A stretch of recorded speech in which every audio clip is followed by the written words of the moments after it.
நான் இன்றைக்கி ஃப்ளிப்கார்ட்லேருந்து இந்த 4 பிளாஸ்டிக் வாட்டர் பாட்டில் வந்து வாங்கியிருந்தேன். இது எதுக்காகன்னா, பசங்களுக்கு இப்போ மத்தியானத்துக்கு மேலே ஸ்கூல் அப்படின்றதுனாலையும், சம்மர் சீசன் ஆரம்பிச்சிருச்சுன்றதுனாலையும் ஜூஸ் போட்டு கொடுத்துடலான்னு சொல்லிட்டு நான் இந்த பாட்டில் வந்து வாங்கியிருந்தேன். பக்கத்தில் கடைங்கள்லாம் கேட்கும்போது சின்ன பாட்டிலே ரூ. 90 ரூ. 100 அப்படிங்கிற ரேஞ்சுக்கு இருந்துச்சு. அந்த வகையில் பார்க்கும்போது எனக்கு ஆன்லைனில் இந்த ப்ரைஸ்க்கு இந்த பாட்டில் வந்து பரவாயில்லன்னு தோணுச்சு. குவாலிட்டி வைஸுமே நல்லா இருந்துச்சு, நல்லா கெட்டியாக நல்லா இருந்துச்சு. இதில் வந்து பிளாஸ்டிக் ஸ்மெல் தெரியக்கூடாதுன்றதுக்காக ஒவ்வொரு கிராம்பு வந்து இதில் போட்டிருந்தாங்க. நான் ஃபஸ்ட்டு இந்த பாட்டில் வாங்குறதுக்கு முன்னால் இன்னொரு பாட்டில் தான் ஆர்டர் போட்டிருந்தேன், 6 பாட்டில் இருக்க மாதிரி. ஆனால் இதோட குவாலிட்டி வந்து நல்லா இல்லை. அது கூட கம்பேர் பண்ணும்போது இந்த பாட்டில் நிஜமாகவே சூப்பராக இருந்துச்சு. நல்லா குட்டியாக காம்பேக்டாக அழகாக இருந்துச்சு. எல்லாம் நல்லா இருந்தாலும் மேலே ஒட்டியிருக்க இந்த ஸ்டிக்கர் என்னவோ கண்ணையும் உறுத்திக்கிட்டு இருந்ததுனால அதை எடுத்துடலான்னு சொல்லிட்டு எடுத்தேன்.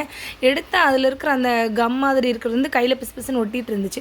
அப்போ தான் மைண்டில் வந்து இந்த 5 மினிட்ஸ் கிராஃப்ட் பார்த்தது ஒன்று ஞாபகத்துக்கு வந்ததுனால ஹேர் ட்ரையர் வச்சு லைட்டாக அதை சூடு பண்ணுன்னா அந்த கம்மோடு சேர்ந்து வந்துடும் நம்பி பிடிச்சிக்கிட்டு இருந்தேன்.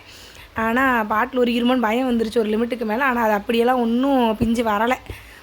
5 மினிட்ஸ் கிராஃப்ட் எல்லா நேரமும் ஹெல்ப் பண்ணாது போல். அவ்வளோதான்.